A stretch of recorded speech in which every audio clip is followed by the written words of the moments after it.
Bonjour à toutes et à tous, ravi de vous retrouver sur le plateau de Smart Food. Enjeux, tendances, innovation, business, parcours, l'alimentation sous toutes ses formes, on en parle chaque jour sur Bismart avec mes invités.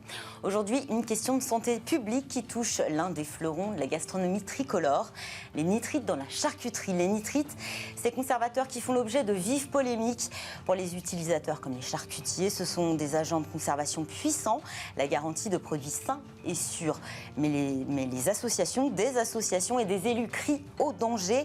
Un débat qui donne lieu à un véritable bras de fer et cela depuis des années, preuve que finalement tout n'est pas si rose au pays du jambon. Pour faire le point, je reçois ce matin Fabien Castagnier. Bonjour.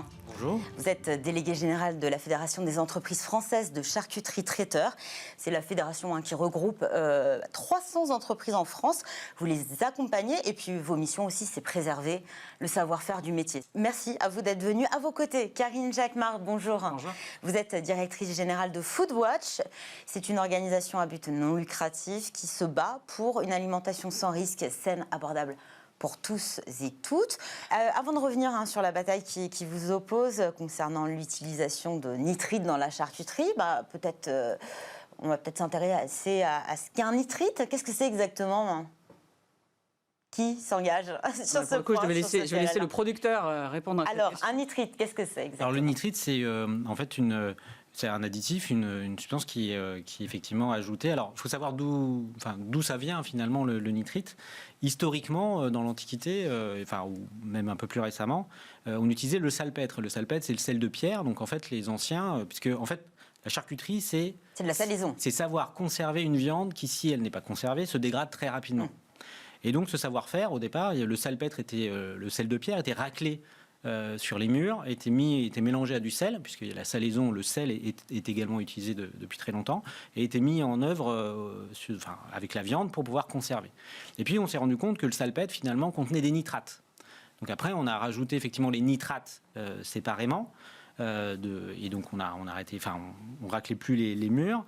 Et puis en fait après les connaissances se sont approfondies et puis on s'est rendu compte que les nitrates en fait au contact de la viande se transformaient en nitrites. Et donc les nitrites du coup au milieu des années du XXe siècle, quand on a découvert ça, maintenant les nitrites sont mis directement avec un support sel. C'est pour ça qu'on parle de sel nitrité et ce qui permet du coup d'amener la dose tout à fait précise de nitrite dans le produit. C'est-à-dire que quand vous raclez un mur de pierre, vous vous rendez bien compte que la dose est beaucoup moins bien maîtrisée que quand vous mettez du sel de nitrite. Mais ce qui est important de souligner, c'est que les nitrites sont du coup présents dans la charcuterie, mais depuis très longtemps.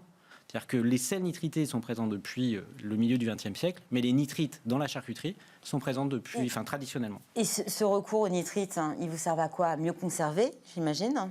Et tout à fait. Quoi d'autre? À accélérer le processus de séchage? En fait, les nitrites, leur rôle premier, et je pense que c'est bien de le rappeler, c'est un rôle sanitaire. C'est-à-dire que, encore une fois, la viande, si vous la conservez pas, elle va se dégrader, elle va s'altérer, et elle peut être dangereuse pour la santé parce qu'il y a des bactéries pathogènes qui peuvent se développer, la listeria, la salmonelle, etc. Botulisme. Et donc, ces nitrites, et c'est ce qui a permis d'ailleurs d'éradiquer le botulisme quasiment aujourd'hui. Il y a encore quelques cas, mais c'est beaucoup plus rare. Et donc, ces nitrites sont utilisés dans ce cadre-là. Après, ils ont des effets secondaires. Enfin, secondaires ou collatéraux. Déjà, ils donnent la couleur rose au jambon. Ce qu'il faut savoir, c'est que ce n'est pas des colorants, ce sont des antioxydants. Et en fait, ce qui se passe... Ça évite l'oxydation de la chair. Du fer. En fait, exactement, c'est le fer qui est rouge et quand il s'oxyde, il perd cette couleur rouge. Et donc, les nitrites, en étant antioxydants, de conserver, de raviver la couleur d'origine. Voilà, ils ne ravivent pas, ils évitent le fer au fer de s'oxyder, donc de devenir gris. Et donc, effectivement, ils évitent au jambon de devenir gris et ils gardent leur couleur. C'est un plus pour vous, mais vous estimez que ce n'est pas la raison essentielle de l'utilisation des nitrites dans votre secteur? L'effet couleur est obtenu à des quantités qui sont inférieures à l'effet sanitaire. Donc, en fait, c'est pas cet effet-là qui guide l'utilisation des nitrites. Par contre, c'est vrai que c'est un effet collatéral, on va dire, de même que les nitrites ont un impact sur le goût. Et c'est aussi ça qui est important, c'est comme traditionnellement les nitrites sont présents dans la charcuterie, ils sont très liés à notre savoir-faire charcutier, à notre patrimoine charcutier et au goût des produits. Rassurez-vous, je vais vous donner la parole, Karine Jacquemart, parce que je vous vois tiquer. On parlait de progrès sanitaire. Vous énonciez botulisme et toute maladie, listeria. les progrès sanitaires ont évolué. Vous estimez qu'on n'a pas besoin d'utiliser des nitrites pour se prémunir de ces risques sanitaires liés à la conservation de la viande? Oui, alors c'est pas moi qui estime. En fait, Foodwatch a proposé à Yuka, l'application et la Ligue contre le cancer, de mener ensemble une mobilisation, ce qu'on fait depuis fin 2019, avec plus de 366 000 aujourd'hui citoyens et citoyennes. Vous avez lancé une pétition. Qui ont signé cette pétition qui continue à exister. Et alors pourquoi ? Parce que parmi les 338 additifs dont je vous parlais tout à l'heure, il y en a trop qui sont autorisés dans l'alimentation. Les toxicologues alertent sur les effets cocktails. Mais du coup, on commence par quoi ? On commence par lesquels pour réduire ? Ceux qui nous sautent aux yeux, ce sont ceux pour lesquels il y a des risques pour la santé crédibles, pointés du doigt par des études scientifiques crédibles, et pour lesquels il y a des alternatives. C'est-à-dire que l'industrie sait faire autrement.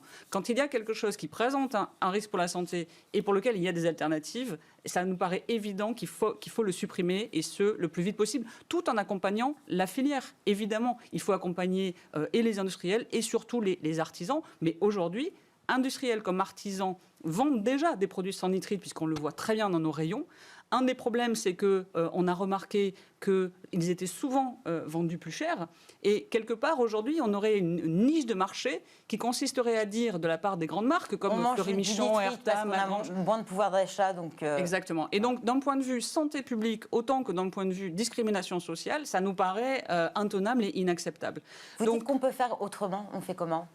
Ça, c'est reposer la question du coup aux représentants graphiques. Nous, ce qu'on voit, c'est que sur le marché, ça existe. Donc, c'est pour ça que c'est très bien que c'est cette mobilisation citoyenne et qu'il y ait derrière des législateurs qui veuillent en faire une loi. On se fera fort d'en faire ensuite une réglementation européenne.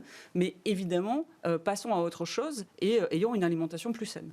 Sur la question du sans nitrite, ça existe déjà. La question du sans nitrite, ça existe déjà, effectivement, et je vais y revenir. Juste en préambule, ou en réaction, il faut savoir que les nitrites sont recommandés aujourd'hui par l'Agence française de sécurité sanitaire comme l'agent le plus efficace dans la maîtrise du risque de botulisme. C'est un avis de 2019, on ne parle pas des années 60, de 2019. Ils sont aussi rendus obligatoires en Allemagne et en Italie sur le jambon cuit. Donc, il y a assez peu. Mais ils sont interdits au Danemark. Non, alors là je suis désolé, c'est pas le cas. Ils sont des teneurs limitées au Danemark, c'est-à-dire qu'ils ont en Europe, et vous avez raison de le souligner, en Europe il y a un seuil de 150 mg par kilo qui est défini sur les nitrites. Le Danemark s'est défini un seuil à 60 mg par kilo, mais avec des produits qui peuvent monter jusqu'à 150 mg par kilo.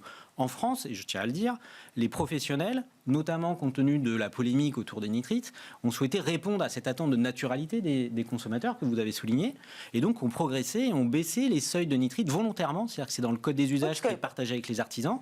Nous avons baissé de 40% les seuils de nitrite, les seuils maximum de nitrite par rapport à la réglementation. C'est-à-dire qu'aujourd'hui, on est plutôt autour de 100 mg par kilo, alors que la réglementation est à 150. Donc on est dans une dynamique de progrès et donc voilà. Concernant la sécurité, il faut savoir qu'aujourd'hui, tous les avis scientifiques officiels, reconnus, qui portent sur les nitrites en tant qu'additifs aux doses utilisées dans les charcuteries, démontrent que le nitrite est sûr. Donc, il y a un véritable débat du côté des grandes instances. Je laisse finir votre phrase, mais c'est important de recontextualiser. Moi, je répète qu'il n'y a pas d'avis scientifique officiel, ou à moins qu'il y ait des éléments qui puissent être communiqués, il n'y a pas d'avis scientifique officiel qui disent qu'il y a un risque sur les nitrites aux quantités auxquelles ils sont utilisés dans la charcuterie. Donc, en fait, les études auxquelles vous faites référence, et notamment l'avis de l'EFSA de 2017, qui est l'autorité européenne d'évaluation des risques, ils n'ont jamais regardé véritablement ce qui se passe quand ces additifs rentrent au contact de la viande transformée. Toutes ces avis, ils portent sur les additifs en tant que tels. On parle de quoi ? Pour que ce soit concret pour les gens qui nous regardent, en fait, on parle des additifs. Ce que vous nous dites, c'est que finalement, on n'a pas assez peut-être de recul, tout n'a pas été analysé. Et que vous préférez le principe de précaution. Voilà, alors vous avez tout à fait raison, c'est ça. Mais du coup, le point intermédiaire, c'est quoi ? Il y a eu des avis sur les additifs de façon intrinsèque, c'est-à-dire tout seul, ok ? Et il y a aussi, du coup, des études. Regardons ce que disent les professeurs et les scientifiques au niveau de l'INRA, au niveau de l'INSERM, et ce qui a été dit notamment pendant la mission parlementaire en 2020. Il y a des experts qui attirent l'attention sur les risques pour la santé qui viennent d'une réaction en chaîne. Et en fait, ces additifs, quand ils rentrent en contact avec la viande transformée, ça crée une réaction en chaîne. Ils créent en fait des composés qui, eux, peuvent être cancérogènes. Et d'ailleurs, certains d'entre eux, qu'on appelle les nitrosamines, sont classés exactement 2A par le CIRC. Alors c'est quoi? C'est le Centre international de la recherche sur le cancer qui dépend de l'Organisation mondiale de la santé. Voilà. Donc on ne peut pas écarter le fait qu'il y a un consensus scientifique sur des risques pour la santé.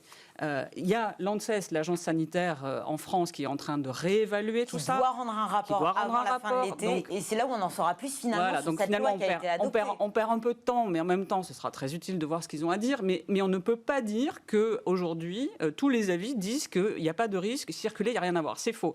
Et en effet, vous avez raison, il y a un principe de précaution. Donc le décideur politique, qui a quand même la responsabilité de la santé publique, quand il y a des risques pour la santé et des alternatives qui existent, il devrait tout simplement les interdire. Enfin, ce qui est très troublant face à ça, et je me permets de vous le dire, on en parlait il y a un instant, mais c'est pour le coup l'attitude et la communication de la FICT qui représente des grandes marques comme Fleury Michon, Madran, Gerta, etc., qui font d'un côté déjà des produits sans nitrite dans une niche un peu plus chère souvent. Et qui pourrait finalement généraliser à toute leur production. Mais qui, au lieu de ça, parce que nous, c'est ce qu'on pensait, en fait, très sincèrement, quand on a lancé cette mobilisation, on pensait que l'industrie allait dire, mais effectivement, on voit bien qu'il y a un sujet, il y a un problème, on cherche des solutions, on fait déjà du sans nitrite, donnez-nous du temps, accompagnez-nous. Et bien sûr qu'on est tout à fait d'accord sur le fait qu'il faut accompagner la filière et prendre le temps nécessaire. Mais actons le fait qu'on va vers cette interdiction. Et au lieu de ça, on a vu la FICT, pardon de le dire, mais j'ai écrit à tous les responsables de ces entreprises pour leur demander justement des clarifications. Je n'ai reçu aucune réponse. On a vu la FICT attaquer Yuka, l'application partenaire de notre mobilisation, alors que franchement, ce qu'on demandait, c'est basé sur des faits et sur une question de santé publique. Et très sincèrement, pour côtoyer beaucoup de lobbies, c'est vrai que c'est un peu agaçant quand le jour du vote, le 3 février, donc dernier, au vote à l'Assemblée nationale, ce même jour, il y a un tweet de M. Gomez, le conseiller gastronomique à l'Élysée, qui est en train de faire une dégustation de charcuterie avec Bernard Vallat, le président de la FICT, le jour du vote à l'Assemblée nationale. Si ça, c'est pas une communication qui peut être prise pour du mépris, et du mépris de consommateurs quand il y a plus de 360 000 signataires de la pétition, là, il faut revoir soit la stratégie, soit la communication, mais c'est vrai qu'on n'a pas du tout l'impression que ça va dans le bon sens. Donc là, permettez-moi de le dire. Actuellement, vraiment très rapidement, avant de se quitter, vous attendez le rapport de l'ANSES. On attend une décision politique pour protéger la santé publique, surtout. Merci à tous les deux. Fabien Castagnier, délégué général de la Fédération des entreprises françaises de charcuterie traiteur. Karine Jacquemart, directrice générale de Foodwatch. C'est la fin de cette émission. Je vous souhaite une excellente journée. À demain.